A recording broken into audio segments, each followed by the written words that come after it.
The food bank's been around as of last year, celebrated its 33rd year. It was 1984, and it was hard times in Klamath County. I took it over in 1997, and we were serving about 12 organizations, bringing in about 400,000 pounds of food a year. And today, 20 years later, we distribute, this year it'll be about 2 million pounds. And we're partnered with about 100 different programs. About 40% of our product comes from the Oregon Food Bank out of Portland.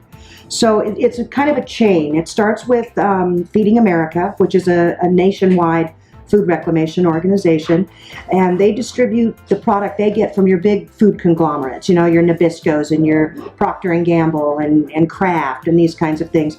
And the food goes out to all 50 states, and the amount of food is based on a couple of different criteria: population, unemployment levels, and poverty levels. It comes into Oregon Food Bank, and then their job is to solicit other product from growers, manufacturers within Portland.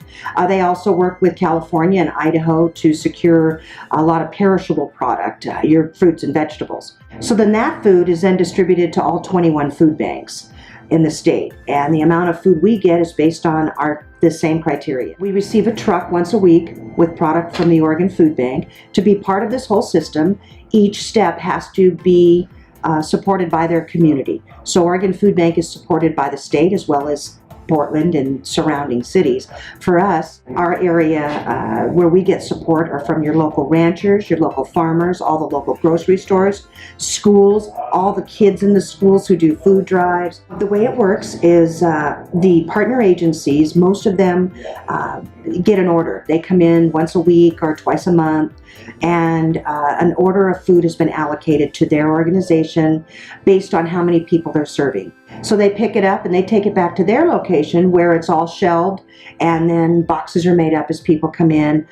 Some of the food pantries are shopping style, so that when people come in, they can kind of pick what they want based on their family size.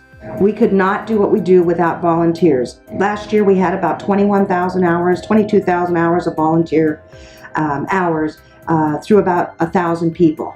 And so what happens is you've got groups like Bonanza who just came in to pick up produce.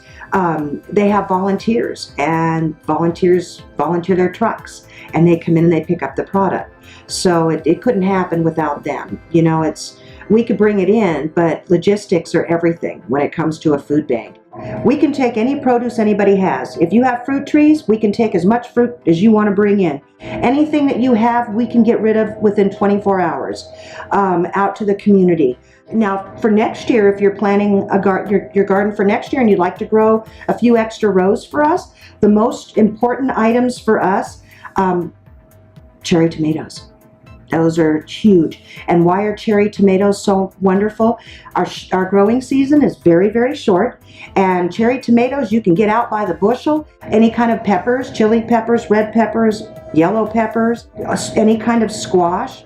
Those are the biggies. We can do things like corn, but anything you grow, we can get out there. We always need non-perishable food items. Produce is great, but it is perishable. I can't stick it on a shelf for 6 months.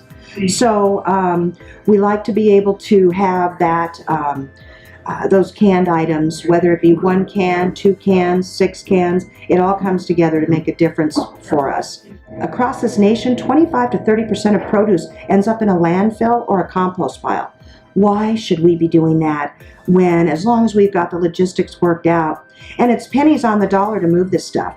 As long as we have volunteers, we can make it happen. So if we're throwing away 25 to 30% across this country, and we have practically that same amount living at or below or poverty, not knowing where their next meal might be coming from, let's put it all together. You can go to our website. There's a volunteer opportunity link. Fill out the application, and it basically lets us know when you're available. Call me up, want 30 bags, I'll deliver them. You fill them up over the course of a month or a week, and we'll pick them up and we keep a tally for you, and that's how we can make a big difference. We take produce donations Monday through Friday from 8 to 3:30. Yeah, every little bit helps. There's no such thing as a small donation if everybody gives one.